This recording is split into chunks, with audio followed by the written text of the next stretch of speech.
apreciação a ata da sessão ordinária número 11, levada a efeito, segunda-feira próxima passada, dia 7 do mês em curso. Pela aprovação, excelências. Pela aprovação. Pela aprovação, excelência. Pela aprovação. Pela aprovação.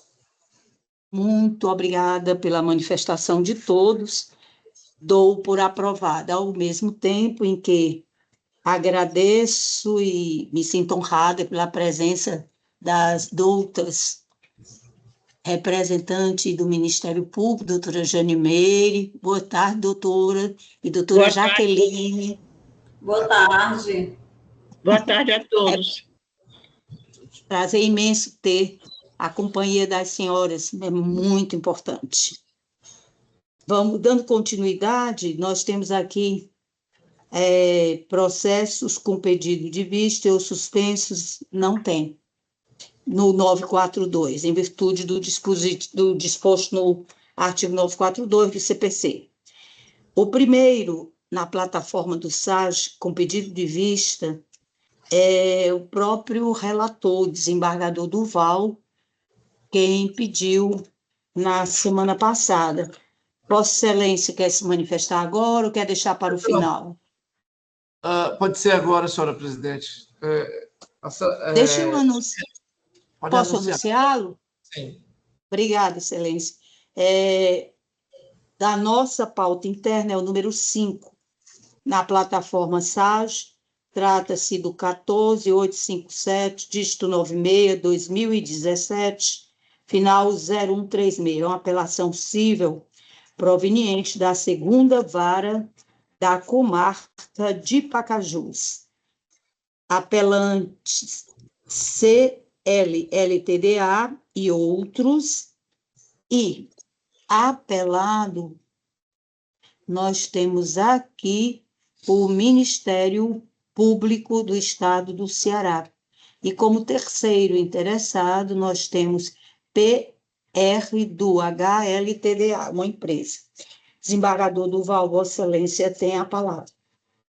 Então, senhora presidente, não vou repetir, é o processo em epígrafe, é o 0014-857-96.2017.8.06, é uma apelação cível.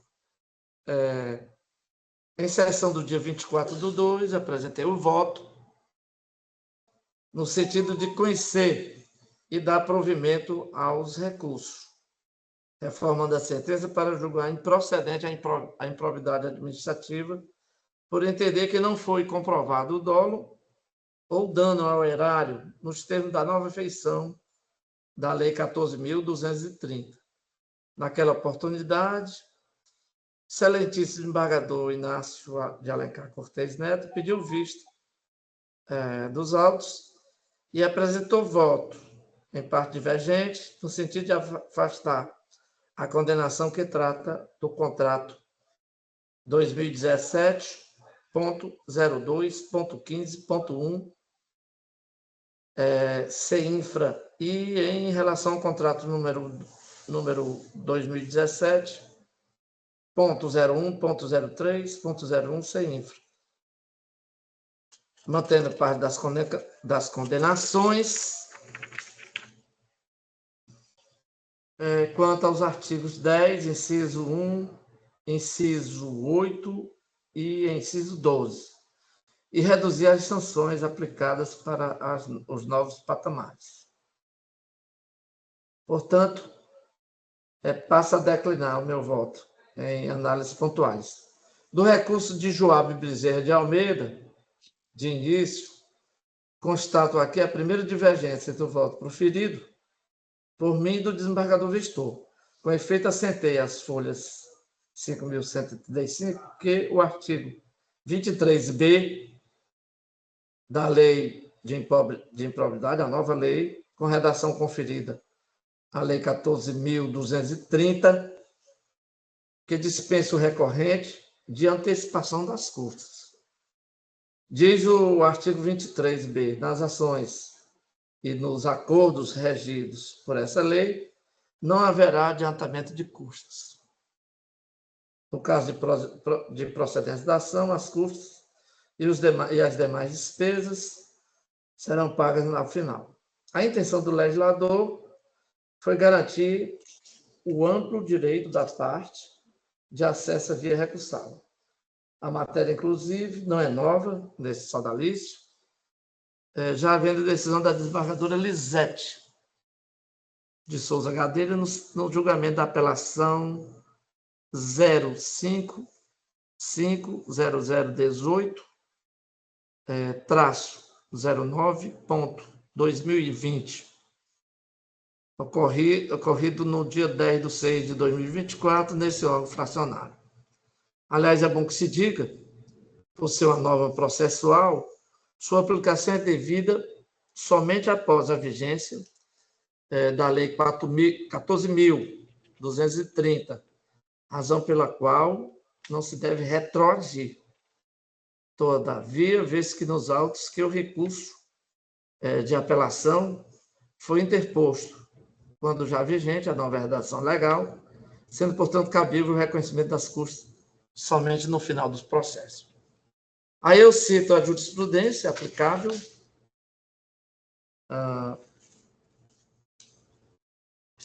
então, como dito, entendo necessário aplicar o disposto do artigo 23b.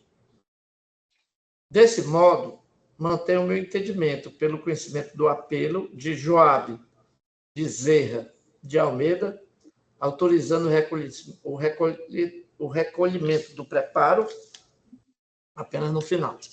Bom, preliminares. Sobre tal ponto, José Wilson Alves Chaves arguiu duas preliminares recursais, quais sejam nulidade das gravações ambientais e ilegitimidade passiva, aos quais foram rejeitados no voto dessa relatoria, e acompanhando na integralidade, tanto pelo vistor quanto pela desembargadora Lisete de Souza Gadelha.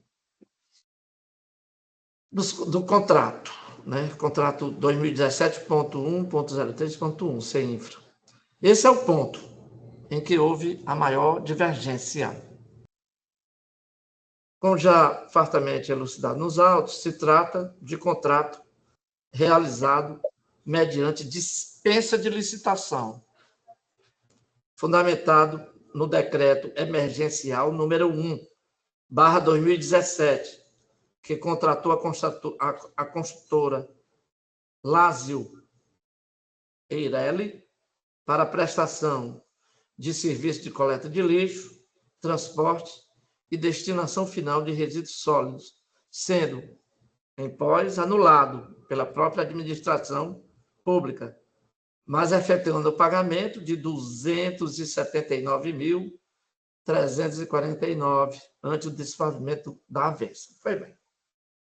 A sentença recorrida julgou parcialmente procedente a ação de probidade administrativa, condenando os réus José Wilson Alves Chaves, como em curso nos artigos 9º, inciso 1, artigo 10, inciso 1, inciso 8 e inciso 12 da lei 8.429, Frank José Amaral Chaves, como em curso nos seguintes atos, artigo 9º, inciso 1, artigo 10, inciso 1, 8 e 12 da lei 8.429, e Joabe Bezerra de Almeida, como em curso nos seguintes atos, artigo 10, inciso 1, inciso 8 e 12 da lei 8.429. Construtora Lázio Eireli, como em curso nos seguintes atos, artigo 9º, inciso 1, artigo 10, inciso 1, 8 e 13 da lei 8.429. Pois bem, no voto desta relatoria, entendi restar ausente a comprovação do dolo e do dano ao erário, e por tais fundamentos, votei no sentido de reformar a sentença e julgar total improcedência da ação de improbidade administrativa. Já no voto do desembargador Inácio, entendeu o nobre vistor inexistir comprovação de dolo quanto à infração do artigo 9º, inciso 1 da Lei de Improbidade Administrativa, acompanhando nesse ponto a minha conclusão. Todavia, ele divergiu quanto ao artigo 10, inciso 1, 8 e 12 da lei, votando no seguinte sentido: José Wilson Alves Chaves, como incluso nos seguintes atos. Artigo 10, inciso 1, inciso 8, inciso 12 da Lei 8.000, reduzindo, no entanto, a sanção aplicada. Frank José Amaral Chaves, como incluso nos seguintes atos. Artigo 10, inciso 1, inciso 8 e inciso 12 da Lei 8.429, e a consultora Lázaro, como incluso nos seguintes atos. Artigo 10, inciso 1, inciso 8, inciso 13 da Lei 8.429, e João Bezerra de Almeida votou pelo não conhecimento, o que importa no reconhecimento dos atos. Artigo 10, inciso 1, inciso 8, inciso 12 da Lei 8.429. Adianto que eu não encontrei substrato fático que ensejasse a mudança do meu entendimento inicial, em que pese as vastas argumentações do nobre desembargador Vistor, a quem desde já rendo as minhas homenagens. O artigo 10º da Lei de Improbidade Administrativa, com a redação conferida pela Lei 14.230, voltou-se a definir como ato de improbidade administrativa a ação ou omissão que causa lesão ao erário, ensejando efetiva e comprovadamente perda patrimonial, desvio, apropriação, malbaramento ou dilapidação dos bens, os haveres da entidade referida no artigo 1º desta lei. Para que o Estado utilize a força do seu braço contra o agente público ou outrem, no sentido de fazer incidir as sanções a que se refere tal artigo, é preciso que a máquina judiciária esteja apta a comprovar dois elementos essenciais: o dolo e o prejuízo ao erário. Como já dito no corpo do voto anterior, a missão do Ministério Público, em caso desse já é árdua, eis que a reformulação do ordenamento legal para a configuração do ato improbo necessita da comprovação do dolo objetivo e ainda do prejuízo efetivo e comprovado ao erário. Na verdade, a gente parte da mesma fonte, que é a inexistência ou existência de dolo, a inexistência ou existência de prejuízo ao erário. No primeiro olhar, a edição da Lei 14.230 pode acabar por gerar o sentido de impunidade, levantando queixas aos que têm a missão de controlar e fiscalizar agentes públicos, mas essas reclamações devem ser remetidas ao Congresso Nacional, creio, quando os deputados federais alteraram os parâmetros de responsabilização aos gestores, titulares e exercentes do Poder Executivo, e cabe a nós, do Judiciário, aplicar essa inovação, sem impressões subjetivas, porque nossas cadeiras não estão voltadas para as reclamações midiáticas das palavras do ministro aposentado Marco Aurélio Melo. O processo não tem capa. Sobre isso, em acordo publicado no recentíssimo 26 de 2 de 2025, quando, inclusive, já iniciado o presente julgamento, o Supremo Tribunal Federal trouxe a público o voto do ministro Dias Toffoli, proferido no recurso extraordinário 656.558, o tema 309, ocorrido em 28/10/24, que assentou, entre outras, a tese jurídica no sentido de que o dolo é necessário para a configuração de qualquer ato de improbidade administrativa, de modo que é inconstitucional a modalidade culposa de ato de improbidade administrativa previsto nos artigos 5 e 10 da Lei 8.429, em sua redação originária. Após discorrer sobre o histórico do combate à improbidade administrativa, passando por leis desde o Brasil Colônia até a edição da Lei Nova, a Lei 14.230, esclarece o ministro relator: não é fácil estabelecer o que seria improbidade administrativa nos termos jurídicos. Segundo o dicionário Aulete, improbidade seria a falta de probidade, seria desonestidade, imoralidade, maldade, ruindade, de Plácido de Silva, como anota esse termo, e revela a qualidade do homem que não procede bem, por não ser honesto, que age indignamente, e por aí vai. Penso, diz o ministro, que o ato de improbidade administrativa deve ser entendido como um ato violador do princípio constitucional da probidade administrativa, ou seja, aquele que age, pratica o ato violando o dever de agir com honestidade, ao que se conecta com a deslealdade e a má-fé, cuja noção está estreitamente relacionada com o dolo. Como se verá, atente que não é possível se dizer que o agente, ao ter atuado com negligência, imprudência ou imperícia, agiu de maneira desonesta. Esse é o voto no recurso ordinário que eu já citei, 656.558. Pois bem, depois de citar a doutrina de José Afonso da Silva, continua o ministro.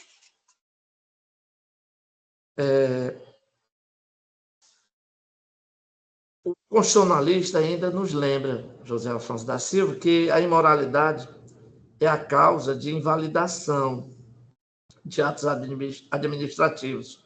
Já a improbidade, segundo ele, é tratada com maior rigor, porque entra no ordenamento jurídico como causa de suspensão de direitos políticos. Aí ele cita vários posicionamentos e destaca a possibilidade de existir imoralidade administrativa sem que o agente público tenha incidido em improbidade, pela ausência de comportamento desonesto. E a desonestidade relacionada com o dolo, não seria possível desvincular a improbidade administrativa, a qual depende da desonestidade do referido elemento, isto é, o dolo. Por ser esclarecedor, transcreva ainda parte daquele estudo. Não é? O estudo é bastante longo, mas o fato é que eu passo a divergir do entendimento prolatado pelo desembargador Vistor, Inácio de Alencar Cortez Neto, que entendeu restar comprovada a prática de infração tipificada no artigo 10, inciso 3, a qual configura ato de improbidade administrativa, a frustração da ilicitude de processo licitatório ou de processo seletivo para a celebração de parcerias com entidades sem fins lucrativos ou dispensá-los indevidamente, acarretando a perda patrimonial efetiva. E aqui, senhora presidente, meus distintos pares, a minha divergência é exatamente essa. É que a aplicação do artigo 10, ela não seria possível porque o decreto emergencial que dispensa a licitação não foi declarado como ilegal em momento algum e nem foi questionado, nem pelo Ministério Público, nem por esse apelo, não é? Ele continuou válido, não é? Além do que, as ações que vieram a cabo do Tribunal de Contas foram todas arquivadas, não é? Então, de acordo com o decreto emergencial 001/2017, elaborado pelo antigo prefeito apelado, o senhor Frank José Amaral Chaves, não é capaz de retratar o eventual colapso enfrentado pelo município de Pacajus no início do ano de 2017. Por mais que naquela época a citada cidade do interior do estado atravessasse problemas e dificuldades em várias áreas, eu não verifico verossimilhança dos motivos fáticos mencionados no citado ato normativo.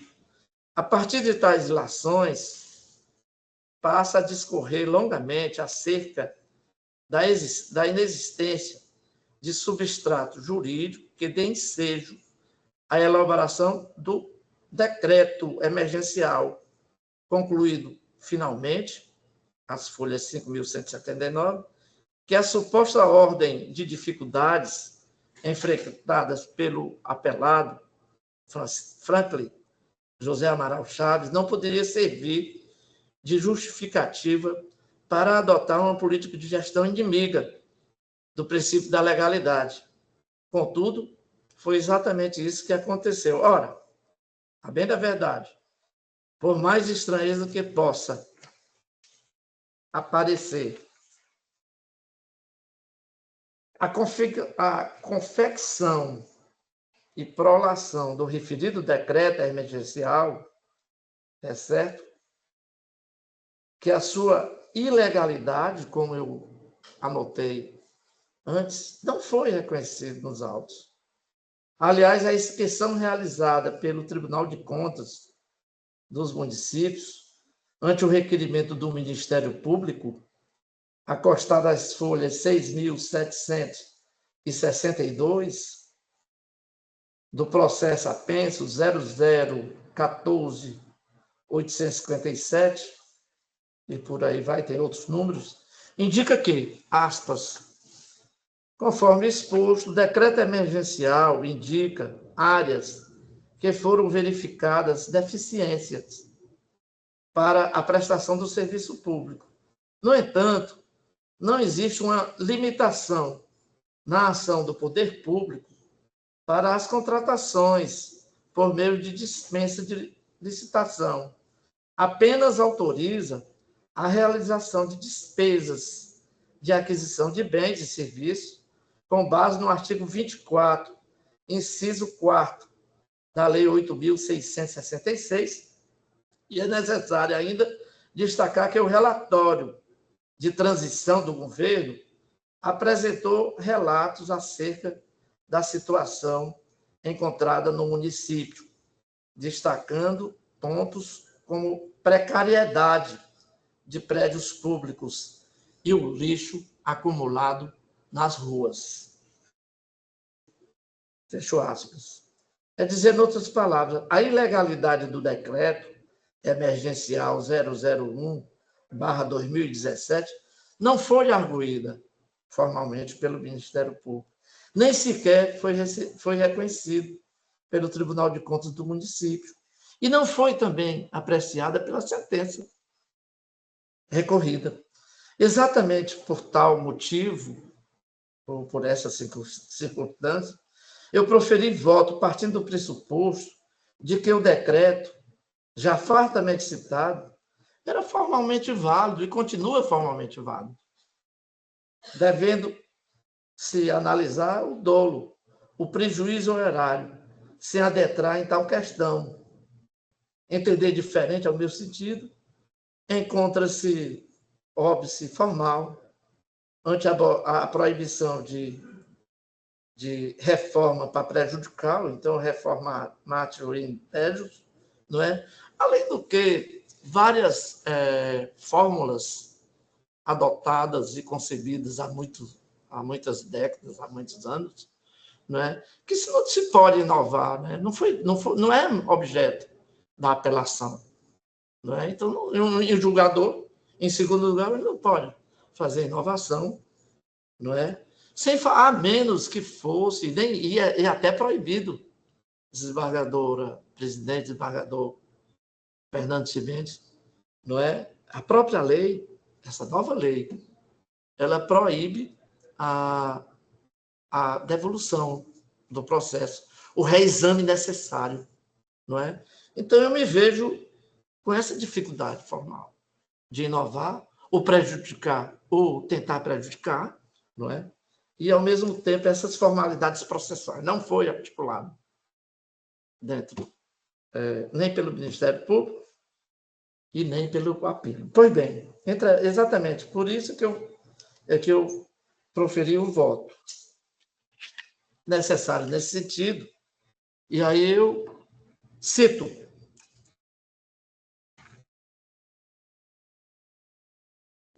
o ministro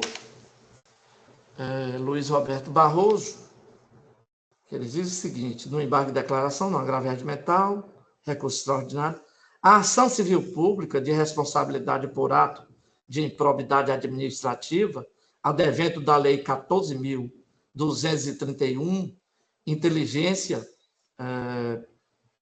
incidência imediata da nova redação do artigo 11, da Lei 8.429, ele diz que a lei alterou profundamente o regime jurídico dos atos de improbidade administrativa, que atentaram contra os princípios da administração pública, a Lei 8.249, promovendo, dentre outros, a abolição da hipótese de responsabilização por violação genérica aos princípios discriminados no caput do artigo 11 da Lei 8.249, e passando a prever a tipificação taxativa dos atos de improbidade administrativa por ofensa aos princípios da administração pública, discriminada exaustivamente nos incisos do referido disposto legal,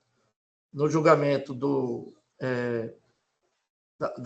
de um recurso extraordinário 843.989, o Supremo Tribunal Federal assentou a irretroatividade das alterações introduzidas pela Lei 14.231 para fins de incidência em face da coisa julgada ou durante o processo de execução das penas e seus incidentes, mas ressalvou exceções de retroatividade para casos como o presente, em que ainda não houve o trânsito em julgado da condenação por ato de improbidade. As alterações promovidas pela Lei 14.231 ao artigo 11 da Lei 8.249 aplicam-se aos atos de improbidade administrativa aplicados na vigência do texto anterior da lei, porém, sem condenação transitada em julgado. Quer dizer, não há condenação transitada em julgado. Tendo em vista que o tribunal de origem condenou o recorrente por conduta subsumida exclusivamente ao disposto do artigo do caput do artigo 11 da Lei 8.429. A Lei 14.231 passou a prever a tipificação taxativa dos atos de improbidade administrativa, por ofensa aos princípios da administração pública, imperiosa a reforma do acordo recorrido, por considerar improcedente a pretensão autoral no tocante ao recorrente. Pois bem, diz ainda o ministro, é impossível, no caso concreto, eventual reenquadramento do ato apontado como ilícito nas previsões contidas no artigo 9º ou 10 da Lei de Improbidade Administrativa, a Lei 8.249. Caracterização de reformatio impégios, tendo em vista a existência de recurso exclusivo da defesa, embargos de declaração conhecidos e acolhidos para, reformando o acordo embargado, dar provimento ao agravo regimental e ao recurso extraordinário com agravo, a fim de extinguir a presente ação civil pública por improbidade administrativa no tocante ao recorrente. Supremo Tribunal Federal, recurso extraordinário 14.607, oriundo do Paraná, relator Luiz Roberto Barroso, e isso foi em 7/5/2024, Tribunal Pleno. Pois bem, a questão, portanto, deve-se mirar exclusivamente na condução do processo de dispensa de licitação e, ao fim e ao cabo, na própria contratação da empresa construtora Lázio Ereli e ao seu pagamento, especialmente no que se refere àquele realizado após a anulação do contrato no importe de R$ 279.349,20.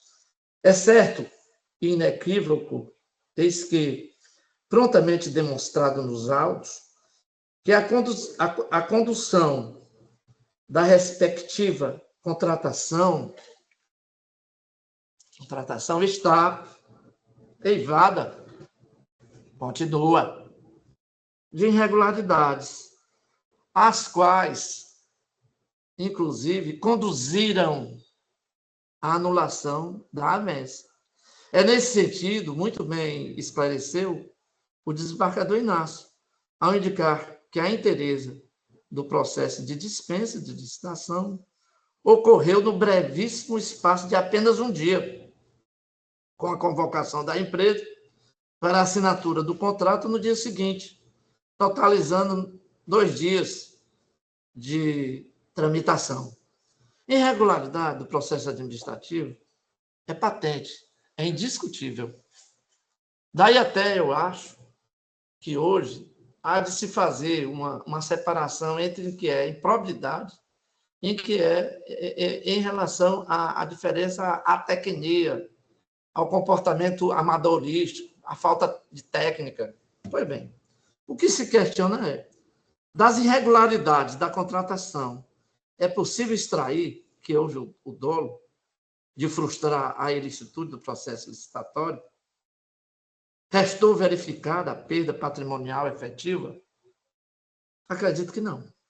Para responder a primeira pergunta, valho-me novamente das palavras do ministro Dias Toffoli, no sentido de que o ato de improbidade administrativa somente se configura se presente dolo. Não estando ele presente, considero desproporcional tratar eventual conduta do agente, ainda que esteja presente irregularidade e culpa grave com o ato de improbidade. Ponderei, pois, que apesar de graves irregularidades na formação do processo de dispensa de licitação, houve um reconhecimento da própria administração pública municipal por meio de sua Secretaria de Infraestrutura e, via de consequência, a anulação do contrato originado no certame. Confira o trecho do meu voto. Não se tem conhecimento no extenso caderno processual eletrônico que a construtora Lázio Eiler tenha financiado a campanha de Franklin Chaves, sem indicação de nenhum favor por forma com a qual se dera tal financiamento, nem muito menos registro em cartório. Some-se a isso o fato de que o contrato, número 2017.01.03.01, CINFRA, foi anulado pelo próprio agente público, pagando-se a indenização de R$ 279.349. R$ 279.349,20, pelos serviços já prestados na vigência da contratação, porque, na verdade, aí sim seria enriquecimento ilícito. Ele fez a coleta de lixo. Pois bem, mas o contrato foi anulado.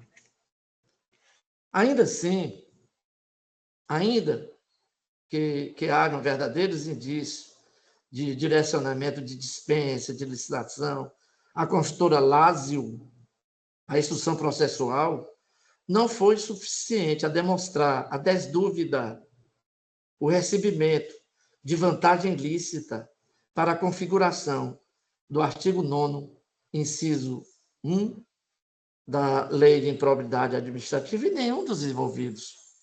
No que pertine ao artigo 10, inciso 1, inciso 8, inciso 12, inciso 13, do mesmo diploma legal, também não vislumbro evidenciado o prejuízo ao erário que se dê suporte ao julgamento precedente da LIDE e nenhum dos contratos examinados, exatamente porque acabei de fazer, de esclarecer. A coleta do lixo, em parte, foi feita naquele montante de 279 mil, não é? E a ação de improbidade, a ação civil, não é? Eu acho que ela não conseguiu provar, e está muito claro. Recentemente, eu participei, como ouvinte, do julgamento recente do caso de Santa Quitéria, não é? O Ministério Público, no comando, eu acho que do procurador Samuel Arruda, ele fez todo o caminho digital, através de telefonia, através de tudo que foi possível. E descobriu, sim. Ele descobriu realmente o caminho todinho. Por que esse carro foi parar, saiu aqui de Santa Quitéria e foi parar lá na Rocinha? Por quê? Mas nesse caso aqui, com tudo que foi disponível, não conseguiu provar nenhum tipo de financiamento, como foi alegado, de campanha, não é? De mais e mais, apenas reforçando o entendimento já exarado, é certo que a Prefeitura de Pacajus, após a anulação do contrato com a construtora Lázio, deu início ao processo de dispensa de licitação em 2017, acostado às folhas 861, do processo em apenso, o qual foi iniciado em 15 de fevereiro de 2017, estando todo regularmente instruído com a convocação da empresa RPC, não é? Locações e construções aéreas, realizada em 16/2. Pois bem, antes que se dizer, o tempo de tramitação é igualmente assodado, contudo, sem reconhecimento de improbidade administrativa pelo magistrado sentenciante, nem pelo desembargador vistor, o qual comungo acerto, não é? Então, quanto à perda patrimonial efetiva, eu já antecipei, não houve, porque o serviço foi prestado. Se não for pago, e isso não é prejuízo, não é? Aí sim seria enriquecimento ilícito. Então, esse foi o ponto de maior turbulência. No meu voto, registrei. Ademais, para configurar o dano aos cofres públicos, seria o caso de demonstrar que os contratos e procedimentos mencionados teriam sido celebrados com preços abusivos ou acima daqueles praticados no mercado, de forma desarrazoada, excessiva, irregular. Contudo, verifica-se que o Ministério Público não logrou êxito em demonstrar o efetivo prejuízo suportado pela municipalidade. Voto divergente, consignou.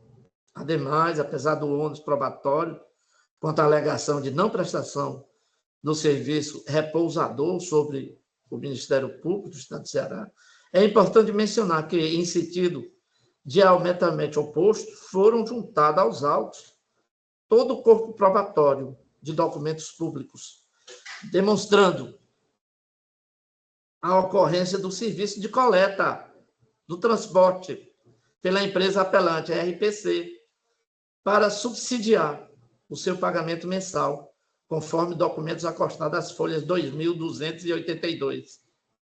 Tal constatação ratifica a maneira intencional de contratar e fiscalizar os supostos serviços oferecidos pela consultora Lázio Ereli, à margem dos princípios administrativos, haja visto que, quanto à aludida apelante, constam apenas documentos atinentes ao pagamento, conforme as folhas 2.698. Portanto, diz o desembargador Vistor, vislumbro contundente, musculatura probatória suficiente, apta a demonstrar a prática de atos livres e conscientes de vontade, com o ânimo deliberado de derrogar os preceitos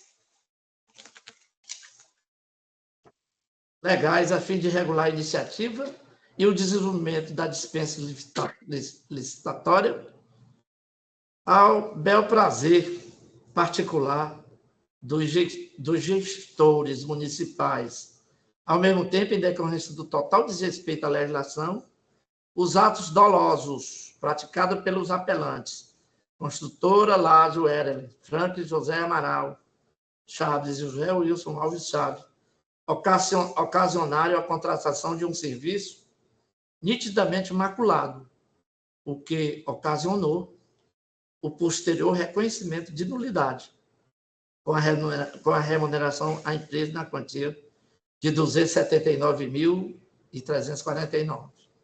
Deve-se frisar que não ficou demonstrada a forma de cálculo específico desse valor e a exata natureza da aludida verba repassada à pessoa jurídica. Haja visto o valor global do contrato com vigência de 90 dias. Foi na ordem de R$ 318.604,65 centavos, assinado no dia 4 de janeiro de 2018 e rescindido em 3 de fevereiro de 2017. Com isso, mesmo diante da ausência de demonstração efetiva de serviço, proporcionalmente o valor pago extrapola a quantia pactuada inicialmente. Nesse tocante, aí já vou eu, é preciso fixar duas premissas importantes. Não há nenhuma suscitação nos autos, ainda que vago, de que o serviço de coleta de lixo não foi realizado pela consultora no tempo da vigência do contrato. O valor global do contrato entre a Prefeitura de Pacajus e a consultora Lázio foi de R$ 318.604 por mês, o qual tem a vigência de 90 dias. De uma forma bem simples, não se pode presumir que os serviços ofertados pela consultora Lázio não foram prestados, pelo simples fato de que a segunda empresa contratada para o mesmo serviço procedeu à juntada de documentos públicos, demonstrando a ocorrência dos serviços de coleta e transporte de lixo, aptos a subsidiar o seu pagamento mensal. Nesse tocante, a aproximação da lei de improbidade administrativa com a nova redação e com a nova lei 14.230 revestiu-a de caráter sancionatório, o que impede ao julgador presumir a ocorrência ou de algum fato de maior relevo para prejudicar o réu. Quanto ao valor pago pela consultora, Lázio, indico que todo o processo de dispensa de licitação até a anulação do contrato encontra-se encartado as folhas 242 e seguintes dos autos, não é? Nele, até uma cláusula terceira indica que o preço global do contrato é de R$ 318.604. Na cláusula quarta, indica de que a vigência do negócio jurídico é de 90 dias. E na cláusula sétima, a indicação de que os pagamentos são realizados mensalmente. Nesse ínterim, o documento 342/353, que trata do parecer jurídico da Prefeitura Municipal de Pacajus, esclareceu que um dos motivos da inconsistência do contrato é justamente o valor. Diz o parecer: a contratação direta teve valor máximo mensal orçado de R$ 320 mil. E a empresa contratada, a consultora Lázio, apresentou uma proposta de 318, cujo custeio ficará a cargo da dotação orçamentária. E aí ele indica: em detrimento da administração, pode haver rever, e como foi revisto, os seus próprios atos, a qualquer momento, respaldado pelo princípio da autotutela administrativa. A comissão de licitação, analisando os autos do processo licitatório empírico, com auxílio de profissionais da área de engenharia e da Controladoria Geral do município, detectou as seguintes atecnias: os valores cobrados mensalmente no processo não correspondem aos valores corretos da multiplicação do preço unitário por quantidade do serviço executado. Foi constatado em divergência aos valores no contrato da prestação de serviço, vez que o valor global do contrato consta de 318 mil, não é? Cláusula terceira, com vigência de 90 dias, cláusula quarta, e que o pagamento seria realizado de forma mensal, não é? Perfazendo um montante de 955.830. Portanto, sem nenhuma nebulosidade, o valor de 318 previsto no contrato se refere à prestação mensal, não é? Sendo certo que o serviço foi prestado em 4 de janeiro de 2017 a 13 de fevereiro de 2017, razão pelo qual a Prefeitura encontrou como valor de indenização ao desfazimento da avença um importe de 272 mil. Apenas para ilustrar, o contrato 2017-02-017-01, celebrado entre a Prefeitura de Pacajus e a empresa RPC Locações e Construções Ereli, encartado as folhas 2.291, possui como valor global um importe de 472.808, para o qual, segundo a quarta cláusula, o prazo de execução é de 45 dias. Tal contratação não ensejou o reconhecimento de ato de improbidade administrativa. Em conclusão, reafirmo que o espírito da mudança proferida pela Lei 14.230 é considerar improbo o agente político que, através de ato derivado da vontade livre e consciente de qualquer causa, ele quer causar algum tipo de prejuízo ao horário, ou ferir, entre outros, os princípios da legalidade e moralidade, ou enriquecimento ilicitamente, acrescentando para si riqueza, sem causa, não bastando o simples agir voluntário, o mero exercício da função, caracterizada pela inabilidade para o cargo ou falta de competência. Há, portanto, de se considerar que os atos administrativos em questão, articulados nesse apelo, são provenientes de uma gestão amadora, inapta, incompetente, mas sem a comprovação, em conteste, do dolo específico e do prejuízo ao erário que caracterize os apenados como agentes improbos. Do contrato número 2017.2000.15.1 da CENFRA. Acerca desse contrato, tenho que não houve divergência entre o entendimento dessa relatoria com o voto divergente do excelentíssimo desembargador Inácio de Alencar Corteiro Neto, mantendo seu entendimento de reformar a sentença do primeiro grau para julgar improcedente a lide quanto ao presente tema. Então, quanto ao presente tema,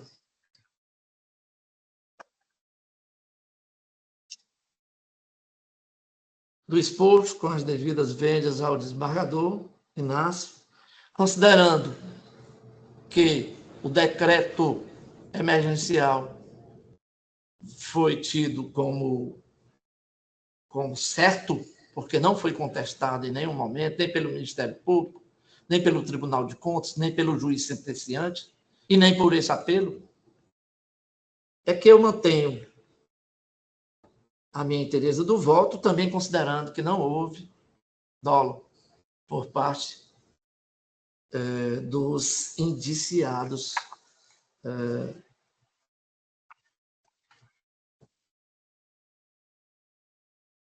manter a interesse do voto no sentido de julgar totalmente improcedente a ação civil pública por ato de improbidade administrativa. Pedindo todas as vendas, senhora presidente, é assim que manifesto-me.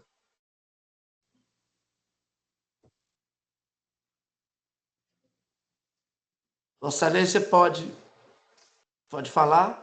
Tá fechado aí, seu... Vossa Excelência está fechado o microfone. Microfone. Normalmente eu fecho, agora quem fechou foi a senhora. Está fechado o microfone, desembargador Lisete. Não abre?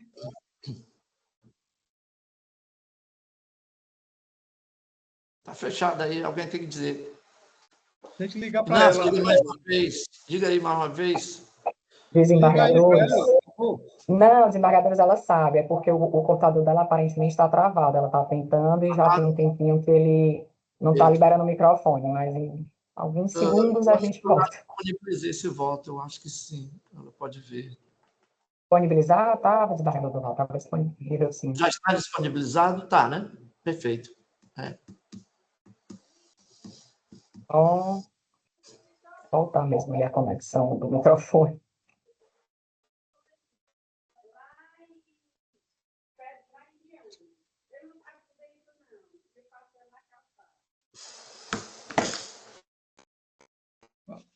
Vamos aguardar que ela regularize para a gente poder continuar, né? Continuar e continuar a sessão também. Para terminar. Perfeito.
Desembargadores, boa tarde. O computador da desembargadora tem um probleminha, mas ela está tentando ingressar pelo celular, tá? Só uns minutinhos para a gente conseguir.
Pronto, colegas, eu peço desculpas, mas é problemas técnicos, eu não tenho a menor capacidade de resolver, mas a Cátia já subiu para solucionar.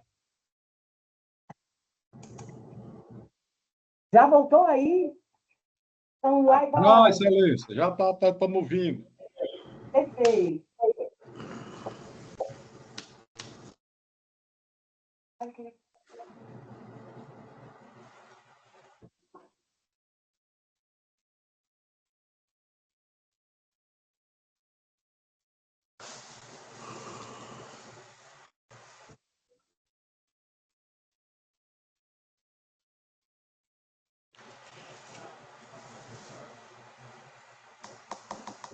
próprio Perfeito.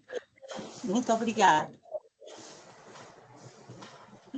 Eu quero salientar que eu acompanhei tranquilamente a manifestação do eminente relator, do Val Aires Filho, e eu gostaria, antes de me manifestar, porque eu vou fazer umas considerações, eu gostaria de saber se o desembargador Inácio quer fazer alguma consideração. Quero, Excelência, quero. Pois, por favor, Excelência. Olha, apesar da declaração de ilegalidade do decreto não ser objeto da ação de improbidade, tal fato constitui causa de pedir, uma vez que representa o fundamento fático para subsidiar as dispensas das licitações. No mais, o nosso poder não está, o Poder Judiciário não está restrito aos entendimentos do TCE.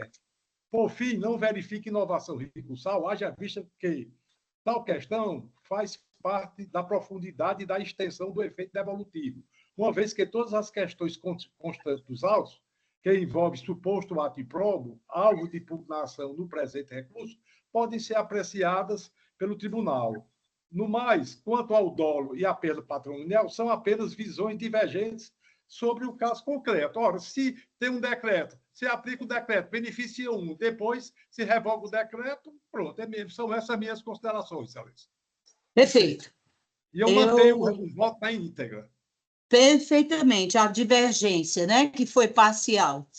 Eu pedindo todas as vênias aos eminentes pares, a douta procuradora, a douta defensora e os advogados que estão ansiosos pela sustentação oral, mas eu vou tecer considerações que são curtas.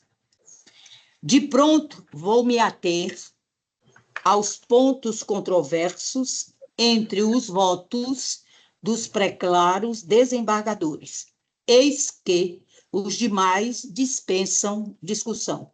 Haja vista a concordância entre os eminentes pares. Bem assim, já houve debate exaustivo acerca da matéria, razão pela qual limito-me aos pontos que entendo por indispensáveis. Pois bem, quanto ao primeiro aspecto ponderado, a saber, a validade ou não do decreto emergencial número 001/2017, que ao sentir do excelentíssimo desembargador relator, serviria como meio idôneo de comprovar a situação temerária que assolava a municipalidade, concordo em parte com o seu raciocínio, uma vez que, de fato, não há discussão acerca da legalidade do mencionado ato, seja pelo Ministério Público ou mesmo Tribunal de Contas dos municípios à época em que for expedido. Ocorre que, pedindo vênias ao nobre relator, coaduno com a divergência lançada no sentido de entender que o sobredito documento não possui capacidade suficiente a justificar ou mesmo confirmar dispensa para determinados procedimentos previstos em lei, não podendo ser amparo para toda e qualquer irregularidade, por se encaixar em possível exceção. Como bem delineado no voto divergente, as próprias razões do ex-prefeito apresentadas junto aos autos não se mostram condizentes com a realidade ou apresente qualquer detalhe mais acurado acerca do efetivo problema que assolava a municipalidade. Desta feita, ainda que o TCMCE não tenha encontrado ilegalidade no sobredito decreto, tal situação, por si só, não se mostra como suficiente a justificar as irregularidades posteriormente evidenciadas. Outro aspecto que me chamou a atenção ao proceder com nova análise dos autos e já enunciado pelo eminente desembargador Inácio, seria a extensa documentação arregimentada pelo Ministério Público do Estado do Ceará através do inquérito civil número 013/2017, enunciando diversas contratações por dispensa de licitação com fundamento no mesmo decreto municipal, sendo que realizadas em áreas que não demandam flagrante situação de emergência ou calamidade pública, tais como aquisição de pneus e câmara de ar, contratação de serviços de contabilidade e de revisão mecânica de veículos. Outro aspecto de curial importância em ser repisado é que o procedimento licitatório que culminou na contratação da empresa apelante ocorreu em um dia útil, com a contratação no dia seguinte, o que, de bom alvitre salientar, todos nós concordamos que se mostra evidente a irregularidade. Dito isto, e pedindo vênias pela delonga, apesar de ter concordado com o nobre colega, relator do presente feito em primeiro momento, entendo por bem acompanhar a divergência. Eis que da análise pormenorizada não se trata de situações isoladas, mas de reiterada prática, que no somatório perfaz o enquadramento no que dispõe a Lei de Improbidade Administrativa, acompanhando a divergência, inclusive, nas consequências reformadas conforme voto lançado. É como me manifesto e voto. Doutora Nayana, fica então suspenso o julgamento e nós iremos para o 942 do CPC. Dando continuidade aqui aos nossos trabalhos, máxima vênia a todos, até porque eu fiquei vendo a manifestação e o pedido dos colegas em chat, passamos então para os processos com pedido de sustentação oral. Na plataforma SAGE, nós temos um de relatoria do eminente desembargador Durval Aires Filho, o agravo de instrumento proveniente da 4ª Vara da Fazenda Pública desta comarca, sob o número 62902, dígito 84, 2024, o final, uma sequência de 4 zeros, em que agravante a senhora Vera Lúcia Souza da Silva, o cidadão César Souza da Silva e o Estado do Ceará é o agravado. A solicitação de sustentação oral vem por parte de 3 advogados, a saber, Epitácio Araújo Lopes Filho, o ABCE 44.194, Tamira Pontes Loyola, o ABCE 36.527, e a doutora advogada Lana Ferreira de Lima, OAB CE 28,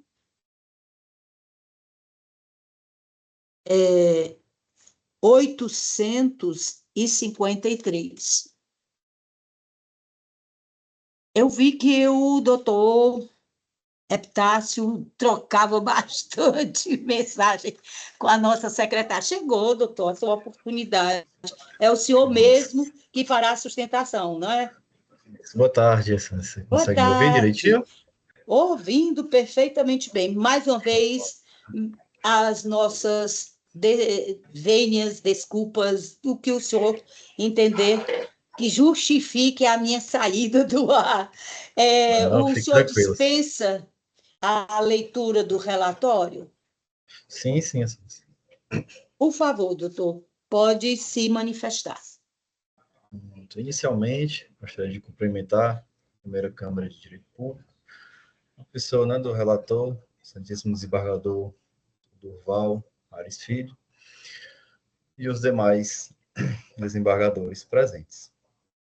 Com devido respeito a esta colega da Câmara, venho sustentar em nome dos recorrentes Silveira Felipe de Souza, Vera Lúcia Souza da Silva e César Souza da Silva a necessária reforma da decisão interlocutória que indeferiu o pedido de habilitação processual dos herdeiros da parte falecida nos autos da ação ordinária de concessão de pena por morte.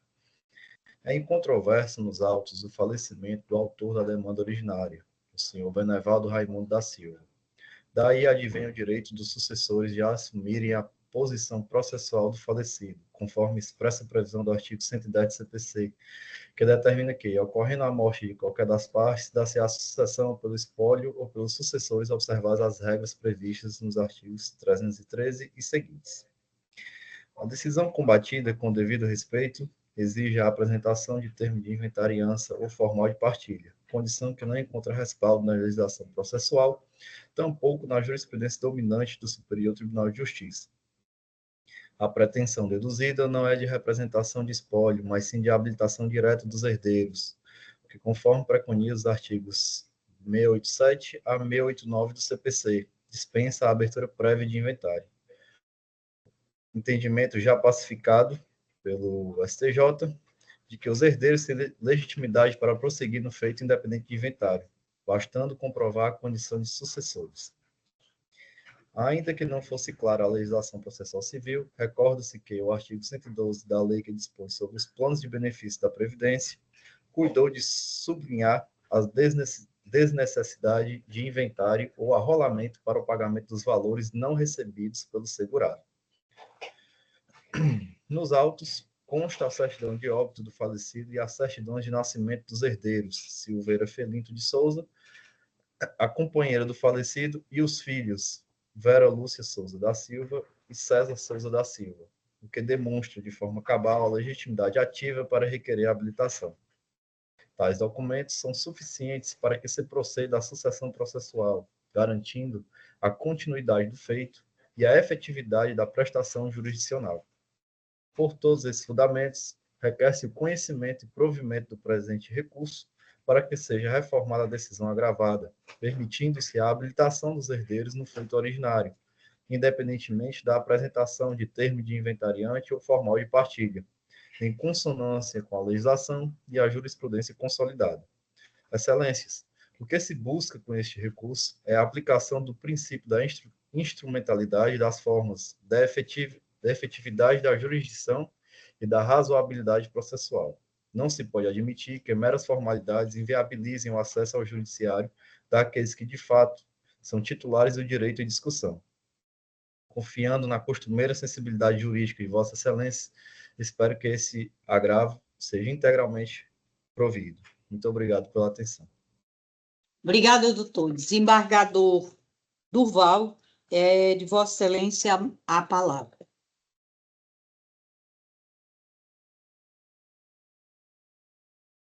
Senhora presidente, eu concordo com os agravantes e vou me restringir apenas ler a emenda. Direito processual civil, agravo de instrumento, sucessão processual, falecimento do autor no curso do processo, habilitação de herdeiro, falta de inventário, irrelevância, possibilidade de habilitação direta, provimento. É assim como voto, senhora presidente. Perfeito, excelência. Desembargador Inácio. Eu acompanho o relator. Igualmente, acompanho o eminente relator e o julgamento definitivo para o presente agravo de instrumento é que foi conhecido e provido à unanimidade, consoante entendimento do relator. Passamos agora para... Obrigado, Excelência. Pois não. Gostaria de desejar uma ótima tarde de sessão aí para todos, sem mais... Obrigada. Um abraço. Obrigada. Igual. Nós temos na plataforma PJE o próximo pedido de sustentação oral, mas me foi comunicado o adiamento do mesmo. É o 95 da pauta interna, trata-se de uma apelação cível sob o número 0263335, dígito 95/2022, final 0001, e que está sendo adiada. É isso, doutor Birman? Exatamente, presidente. Eu pedi o adiamento Muitíssimo para obrigada. apreciar melhor a matéria. Perfeito. Dando continuidade, nós vamos agora para o 54 da pauta interna, na plataforma PJE. Eminente relator, desembargador, Inácio de Alencar Cortez Neto. Trata-se da apelação civil de número 023-48-14-43-2022, final 001, em que são partes Pedro Henrique Duarte Miranda e Centro Brasileiro de Pesquisa em Avaliação e Seleção e de Promoção de Eventos, SEBRASP e outros. A sustentação oral foi requerida pelo Procurador do Estado, OAB-CE 48143B, doutor Antônio Carlos Rodrigues Aragão Filho. Boa tarde, doutor Carlos, eu estou vendo Vossa Excelência. Boa tarde, Excelência, boa tarde aos demais embargadores. Perfeito. Vossa Excelência dispensa a leitura do relatório? Dispenso, sim. Por favor, pode se manifestar. Doutor Carlos, eu estou negando provimento ao recurso da parte. Vossa Excelência está representando o Centro Brasileiro, né? Isso. O Estado do Ceará. O Estado. O Estado do Ceará. Eu estou negando provimento ao recurso. Se Vossa Excelência quiser fazer a sustentação, Perfeito. fica a critério de Vossa Excelência. Não, Agora, se não, eu eu posso dispenso, ler então. a presidente autorizando, eu posso ler o projeto de emenda. Por favor. Ele já dispensou por 2 vezes. Desculpa, Excelência, é porque eu achei que talvez não tivesse me ouvido. Está para lá de dispensar. Então, Vou começar, o eminente relator tem a palavra. Por favor, desembargador Inácio. Caso em exame, apelação interposta contra a sentença que julgou improcedente pedido de retificação de nota final de candidato em concurso público para o cargo de promotor de justiça do Estado do Ceará, sob fundamento de que a revisão das notas atribuídas pela banca examinadora extrapola os limites do controle jurisdicional. O candidato sustenta que houve descumprimento do edital, pois suas respostas na prova oral, baseada na legislação vigente à época da avaliação, não foram pontuadas. Questão em discussão. Há 2 questões em discussão. 1, verificar se houve ilegalidade na correção da prova oral do candidato em razão da suposta inobservância das regras editalícias pela banca examinadora e determinar se é cabível a intervenção do Poder Judiciário na revisão de notas atribuídas no certame. Razões de decidir. O edital rege o concurso e vincula tanto a administração pública quanto os candidatos, sendo vedado o afastamento das suas disposições sem justificativa legal. A formulação das questões e a atribuição de notas são prerrogativas da banca examinadora, sujeitas à discricionariedade administrativa, cabendo ao Poder Judiciário apenas o controle da legalidade sem interferência no mérito administrativo. O tema 485 da repercussão geral do Supremo Tribunal Federal dispõe que não compete ao Poder Judiciário substituir a banca examinadora para reexaminar o conteúdo das questões e os critérios de correção utilizados, salvo ocorrência de ilegalidade ou inconstitucionalidade. A interpretação dada pela banca examinadora aos itens 20.33.33 e 20.34 do edital, ao limitar a avaliação da prova oral à legislação vigente na data da publicação do edital, é razoável e foi aplicada indistintamente a todos os candidatos, não se verificando qualquer violação ao princípio da isonomia. A jurisprudência do Tribunal de Justiça do Estado do Ceará e o entendimento do Conselho Nacional do Ministério Público corroboram a impossibilidade de intervenção judicial para reavaliar respostas ou atribuir nova pontuação a candidatos, sob pena de violação ao princípio da segurança jurídica. Recurso, conhecido e desprovido, honorários sucumbenciais majorados. É como voto, senhora presidente. Obrigada, Excelência. Acompanho integralmente o voto de Vossa Excelência e indago do doutor Birman no posicionamento. Eu também acompanho o voto do desembargador Inácio, presidente. Perfeito. Julgamento definitivo para a presente apelação cível é que a mesma foi conhecida e desprovida à unanimidade, consoante voto do eminente relator. Passando agora, só tinham esses processos com sustentação oral. Passamos agora aos extra-pauta. O primeiro é de Sua Excelência, o eminente desembargador Fernando Luiz Ximenes Rocha. É o 104 da pauta interna. Se trata de embargos de declaração de número 300-5487, dígito 81-2025, com final, uma sequência de 4 zeros. Suscitante juiz da 2ª Vara da Fazenda Pública de Fortaleza e suscitado juízo da 7ª Vara da Fazenda Pública desta comarca. Sua Excelência tem a palavra. Eminente relator. Senhora presidente, Não, tudo bem, diga, Excelência. Não, é porque eu Pode pensei falar. que já tivesse sido votado esse processo. Foi votado. Eu posso ler Pode. o resultado? Pode. Muito obrigada. Aí... Então, diga, Excelência. Não, pode ler. Posso? Pode proclamar. Conflito conhecido e julgado procedente, declarando-se competente o juízo da 2ª Vara da Fazenda Pública da comarca de Fortaleza, o suscitante, à unanimidade, consoante voto do eminente relator. Sob a nossa relatoria, nós temos o da pauta interna, 103. Também um conflito de competência cível, de número 353-0413-2025, final a sequência de 4 zeros, envolvendo o juiz de direito do 3º gabinete da 1ª turma recursal dos juizados cíveis e criminais do Estado do Ceará e o juiz de direito do 3º gabinete da 3ª turma recursal da Fazenda Pública do Estado do Ceará.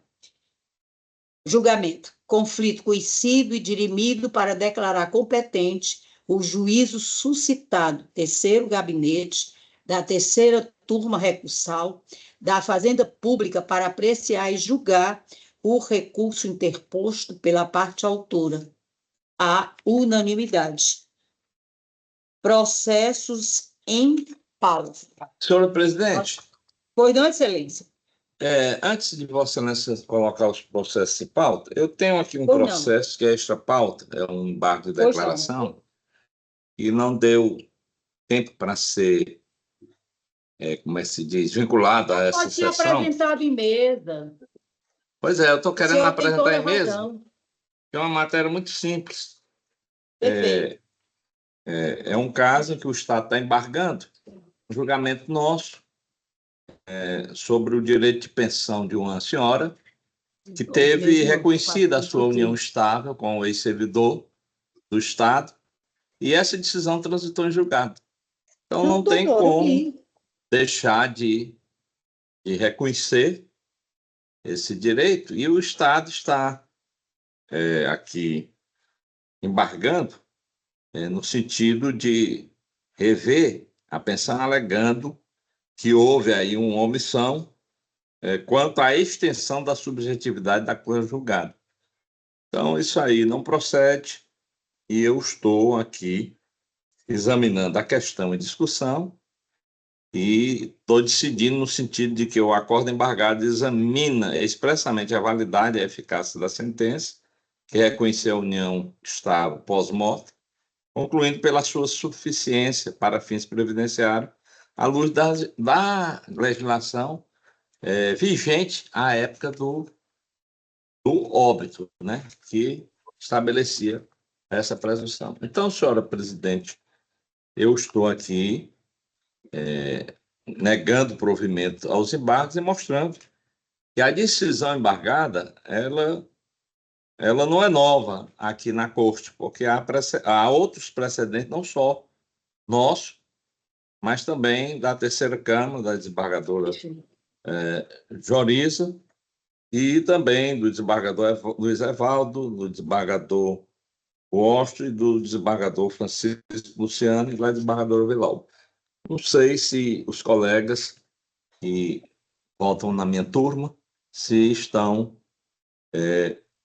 habilitados a acompanhar com essa explicação, senão eu posso fazer a leitura do voto. Então, aqui, na verdade, o Estado está... O pedido dele está sendo contrário à súmula 18 do nosso tribunal, a qual eu estou aqui aplicando. Perfeito. Desembargador Durval, Vossa Excelência se sente habilitado? Sem nenhuma dificuldade, senhora presidente. Perfeito. Com o relator. Perfeitamente. Desembargador Inácio, Vossa Excelência. Com o eminente relator, isso já é matéria pacífica do nosso Pacífica. tribunal. Então, o conflito anunciado Não. e julgado. Embargos. Perfeito, desembargador. Me perdoe. Os embargos anunciados e julgados aqui, apresentado em mesa pelo eminente relator, foi a unanimidade acompanhando o voto do eminente relator. Desembargador...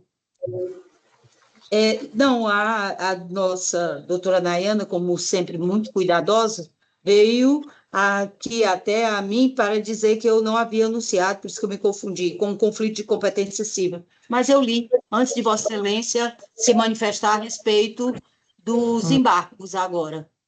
Eu li logo em seguida o embargos de declaração, onde Vossa Excelência teve a desembargador Fernandes Mendes, segunda vara da Fazenda Pública e a 7ª vara da Fazenda. Eu li, é o 103. Eu tenho Vossa Excelência leu antecedentemente, não foi? Proclamou até o resultado. Exatamente.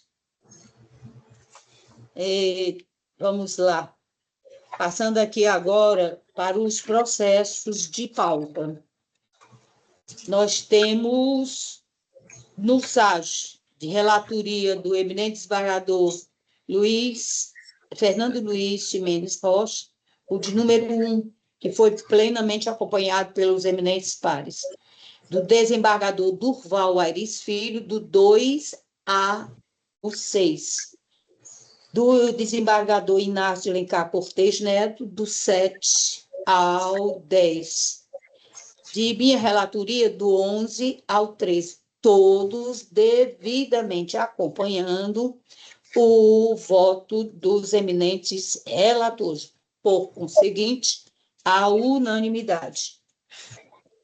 Nós temos agora aqui, desembargador Fernandes de Mendes, de Vossa Excelência, já na plataforma PJE, nós temos do 1 ao 25. Tem o de número, eu tenho duas informações. Eu tenho o 22, que está sendo retirado de pauta, para que Vossa Excelência possa me confirmar. De acordo com a observação, seria para uma correção no PJE. E o 11, que está sendo adiado, é isso, Excelência? Excelência. O 11 eu trarei na próxima sessão e esse outro, porque houve aí um problema aí, não sei, na secretaria que solicitou. em que a secretária pediu para que fosse retirado de pauta, né? Porque parece que faltava a assinatura de Vossa Excelência, designando a pauta. Isso, designando a pauta. Ou não? Perfeito. Perfeito. Então, fica efetivamente registrado que, com a exceção do 22 na pauta interna, e isso no PJE também, e o 11 que Vossa Excelência está adiando, perfeito? Os demais estão julgados. Aqui nós temos, para dar continuidade, de relatoria do eminente desembargador Durval Aires Filho. Nós temos do 26 ao 33. O do desembargador Inácio de Alencar Cortez Neto, do 34 ao 64. De nossa relatoria, do 65 ao 81. Salvo o 68, que eu não sei explicar, ele já foi julgado, e, no entanto, o PJE encaminhou de novo para julgamento de hoje, por via de consequência, eu não posso repetir o julgamento.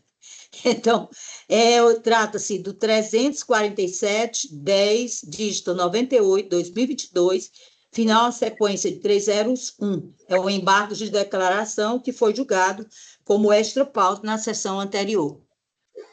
Vossas Excelências entenderam aí com o que foi que aconteceu, né? Está devidamente esclarecido, porquanto todos os demais estão à unanimidade. Presidente, desembargadora Elisete. Eu tenho de Sua Excelência, desembargador, o colega João Everardo Matos Birman, do 82. Eu sou impedido que eu prolatei a decisão no 72 de Vossa Excelência. Exatamente. Aí o desembargador Durval participou. Ok. Nós temos aqui o 82 ao 102, que é de Vossa Excelência, e já foi adiado nas preferências. Eu gostaria de entender melhor isso aqui, doutor Birman. É o 83 e o 86 que o senhor atuou, substituindo o desembargador Fernando Ximenes, né? Eu atuei como vogal. O senhor preferiu não... Então, perfeito. Eu estou adiando porque a próxima sessão, o desembargador Tarcílio, então... Já está retornando. Está retornando, ele avalia, né? Perfeito. O 93, eu tenho a impressão que... Não é 83, não, desembargador? Não. Os dois são 83 e 86, que estão adiados. Perfeito. Tá? Eu posso, agora, por favor, anuncie o 83, que é para ficar bem definido. O 83, presidente, é o 0050-508, dígito 33, 2021, final 0175. Perfeito. Tá? O 86, 86. É o 0200-901-78, 2022, final 060. Ambos adiados. Isso. 0160. Se Vossa Excelência me permitir, o 93, eu acho que houve, eu até já conversei com o Padre Ximenes, houve um problema aí no sistema, não está computando o voto do Padre Ximenes. O 93 é uma litispendência. E eu já examinei, desembargador Everardo, eu já examinei esse processo e disse aí até para Vossa Excelência, na nossa ligação, que estava de pleno acordo com Vossa Excelência. Pleno acordo, apenas não sei por que não foi computado, às vezes acontece. O sistema não está computando, é só para... Esses problemas. Eu estou de pleno acordo, viu? Pode computar meu voto. Ok. O 95, desembargadora, presidente, foi pedido o adiamento. Certo. 95 foi pedido adiamento. No mais... Então, nós temos do 82 ao 102, salvo além do 83, o 86, nós vamos ter esse outro adiamento que Vossa Excelência está citando agora. O 95. Exatamente. 95. O 86 está sendo adiado? O 86 está sendo adiado, porque eu votei como vogal quando estava no gabinete de Vossa Excelência. Pois não. Perfeito. 83 e 86. Perfeito. 95 já foi anunciado nas preferências. Isso. O adiamento, inclusive. Pronto. Desembargadores, apesar de ter sido um pouco mais prolongado do que eu achei que fosse, acabamos de vencer a nossa pauta. Eu gostaria de saber de Suas Excelências se há algum voto, alguma moção, qualquer tipo de manifestação extraprocessual. Não, isso do silêncio eu tenho que tomar como não há.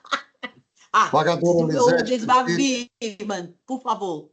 Eu gostaria apenas de, mais uma vez, agradecer a deferência da convocação para a Câmara de Direito Público, ao desembargador Tarcílio, pela confiança. Outrora estive também convocado para o gabinete do desembargador Fernando Ximenes. Então, sempre que eu retorno, é uma satisfação e um privilégio da minha parte saber que existe uma confiança na minha pessoa. De modo que muito obrigado por essa acolhida, essas 3 sessões, ainda ficarei até domingo nos atos monocráticos. Senhora presidente, eu gostaria de Diga, Excelência. indagar o doutor Birman. O 86, Vossa Excelência, eu não entendi. Vossa Excelência está adiando pelo fato de que voltou no processo? Isso, não existe esse impedimento, né, desembargador Ximenes? Mas ele não se sentiu confortável para apresentar. O 86 e o 83, desembargador Ximenes. Talvez até mesmo por algum desconhecimento da minha parte, no que diz respeito à possibilidade ou à impossibilidade de votar quando estivesse convocado por outro gabinete. Se Vossas Excelências entenderem que não existe nenhum tipo de impedimento, não existe suspeição. Eu só queria saber o seguinte: esse processo, Vossa Excelência está dizendo que foi votado, quer dizer, sob a relatoria do desembargador Tarcísio, Vossa Excelência julgou quando estava respondendo pelo gabinete do senhor. Eram os embargos. Agora são os embargos. Agora são os embargos. Outrora era o processo principal, né? Uhum. Certo, outrora foi o processo principal. Nesse sentido. Por cautela, todos os processos em que eventualmente eu funcionei no primeiro grau, ainda que sendo um mero ato ordinatório, ou então que porventura eu tenha funcionado no gabinete anterior da Fazenda Pública, da Câmara Pública, que foi o caso de Vossa Excelência, eu resolvi adiar, porque o desembargador Tarcísio votaria sem eu ter tido participado do julgamento 2 vezes. Né? Eu entendo que não tem, não, mas, de qualquer maneira, Vossa Excelência pode deixar. Eu compreendo a situação. Eu também. Agora, Vossa Excelência ia votar como relator e eu como vogal. Mas tudo bem, aguarde aí. Cautela. Se a Câmara entender, veja bem, eu não tenho essa convicção absoluta. Se a Câmara entender que não existe impedimento, claro Não, doutor Birman. Pode aguardar, não custa nada aguardar o retorno do desembargador Tarcísio. Com certeza. Sem problema. Agradeço a compreensão. Eu quero, inclusive, eu já me manifestei outras vezes, em agosto, eu tiro, com a graça de Deus, 20 dias de férias. Se Vossa Excelência não estiver tão cansado, eu vou pedir ao doutor Birman para vir mais uma vez nos brindar com os conhecimentos. Pode ser? Desembargador, não sei se tantos conhecimentos, mas eu agradeço, caso seja também da anuência de todos. É sempre uma honra para mim. Poucos conhecimentos. Na verdade, conhecimentos eu estou ganhando aqui quando eu participo e escuto de todos os julgamentos. Muito obrigado pela deferência. Pois não. Eu gostaria de saber se a Defensoria ou o Ministério Público tem alguma manifestação. Não. Nenhuma. Não? Não. Ok. Então, vamos dar por encerrada esta nossa sessão. Muito obrigada, senhoras, senhores. Até uma próxima. Se Deus quiser. Uma boa tarde. Boa tarde a todos. Boa sessão para todos. Obrigado a todos. Abraços.